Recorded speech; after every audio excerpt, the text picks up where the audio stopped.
Hello everyone, let's find out how exciting it is to adjust your ambient lighting on the 26 Tucson Limited.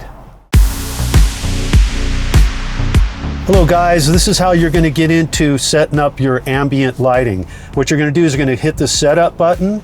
It's going to display all these different features here. You're going to go to vehicle. Okay, once you go to vehicle, you're going to go to lights.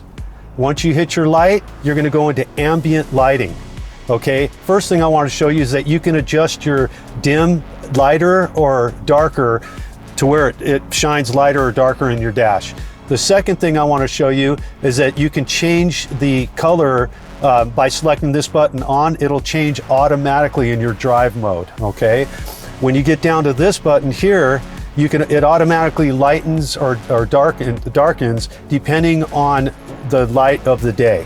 Okay, if you go into color, here, you have different choices you could do manually, or you can go into here and you could either scroll it with your finger and hit OK, or you could touch where you want to go and hit OK, and it'll display that color.